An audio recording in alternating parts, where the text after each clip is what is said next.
What's up, y'all? Today, I'm going to show you how I flew across the entire state of Nevada, from Truckee, California to Nephi, Utah, and then returned. Leading into the weekend, a lot of folks had been talking about the forecast, especially around Williams. I was getting kind of bummed watching it fade away, so I shifted my focus east and noticed a great opportunity taking shape. It looked like the Great Basin would have clouds Monday to Wednesday. In fact, it looked like you could make it to Texas over 3 days from the Tahoe area. Seriously considering what I could plan for, I was thinking about Tahoe to Nephi and back. Ben and I flew Nephi last year, so I felt good about getting in and out of there and what to expect. Tows were unfortunately not going to be available on Tuesday at Nephi due to a tow plane annual, but I could still make it work with the self-launcher. I declared the WeGlide task and declared Tuesday an extra vacation day to Tim Apple.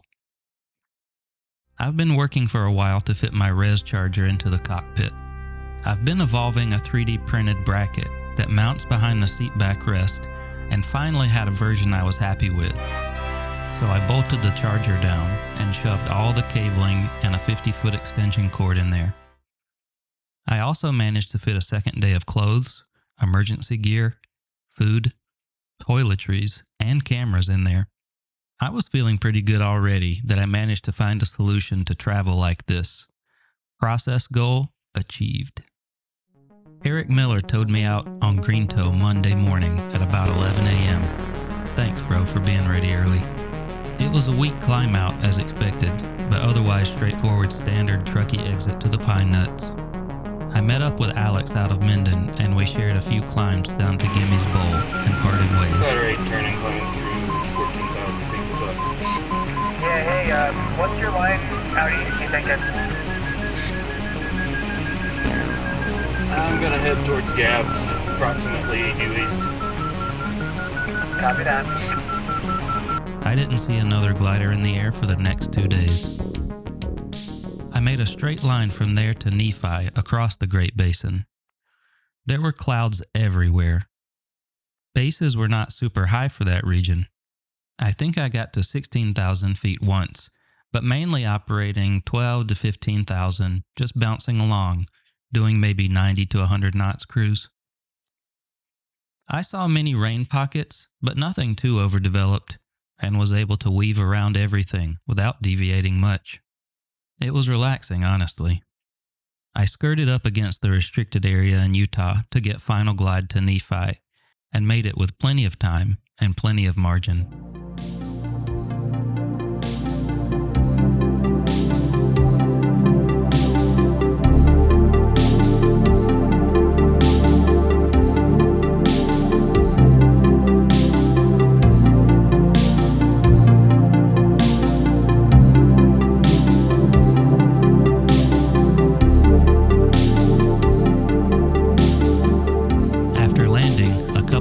Pilots helped me push the glider to a tie-down and drove me to the hotel a few miles away. After dawn, I had breakfast and started walking down the road with my thumb stuck out. Uber does not work in Nephi. It took maybe 30 minutes, but a nice guy finally helped me. We both agreed it was good the other one wasn't a serial killer. It's often a struggle to get out of Nephi, and I would probably only get one shot, so I was extremely relieved that I saw early wisps turn into proper clouds over the hills south of Nebo. I yeeted myself onto the hills about noon and started the run south. The forecast looked like it was going to take a while for a path to open up to get into the Great Basin, and that was the case. I kept going south along the hills until I finally saw my cloud bridge and took it.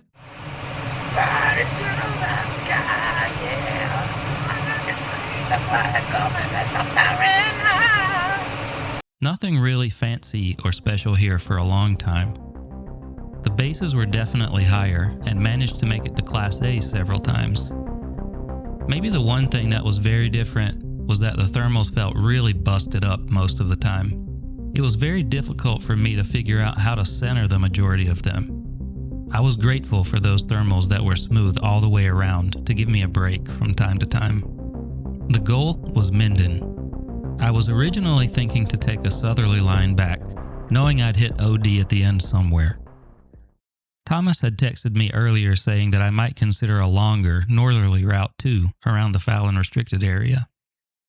I thought that was an interesting suggestion, so I headed towards Austin across the basin. Somewhere near Eureka, it was clear there was a curtain of water in front of me. I wasn't sure how deep it was at first, but as I approached, I could see there was rain and 100% shade, several ranges deep. I noped out south and was able to find a path around it.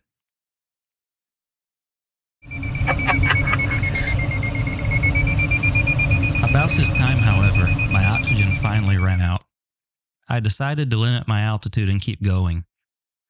I did the oxygen deprivation chamber thing years ago and remembered that my first symptom is tingling in my fingers and toes, and if I felt any of that, I would descend further. Frustratingly, this put me directly east of the Fallon restricted areas.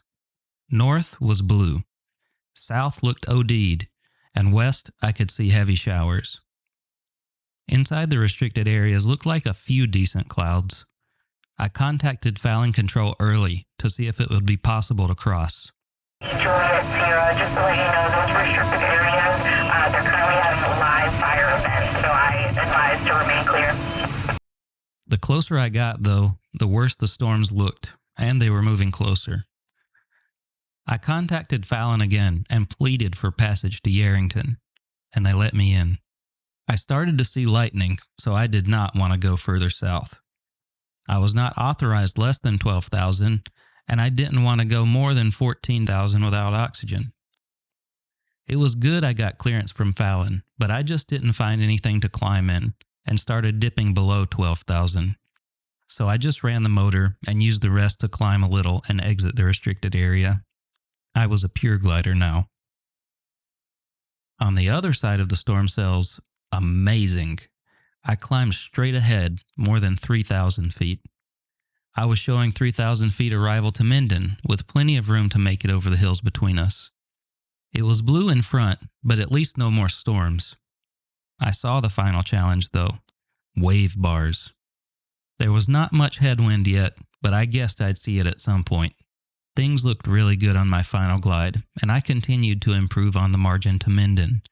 But crossing the last ridge ended my optimism quickly. I decided this was plenty close, and I just put the ship down.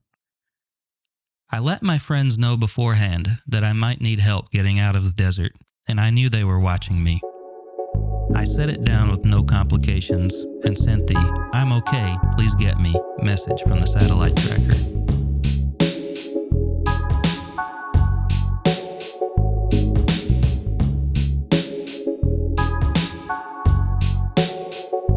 Was there in no time with my trailer and got me packed back up and fed. Couldn't imagine a better retrieve. My phone had been silent for quite some time, but lit up as we hit the first cell tower. That was a very special feeling. Thanks so much to my friends for looking out for me and cheering me on. What surprised me most about this adventure was how excited it made everyone. The distance between Truckee and Nephi is very achievable, just over 700 kilometers. Even a slow flight of 100 kilometers per hour will get you there in the long days of summer. The big challenge is not doing the flight, only the planning. I have been slowly working my way up to being able to arrange these trips, but I am not special in that regard. I learn flight by flight what I need to arrange in advance and what I need to carry with me and who I need to talk to. Another thing that surprised me was simply that nobody was looking at the forecast in that area. If I have a strength there, it's just the motivation not to be bored. I hope this can give you some motivation and inspiration to broaden your horizons and try something new. When you do, I'll see you in the skies.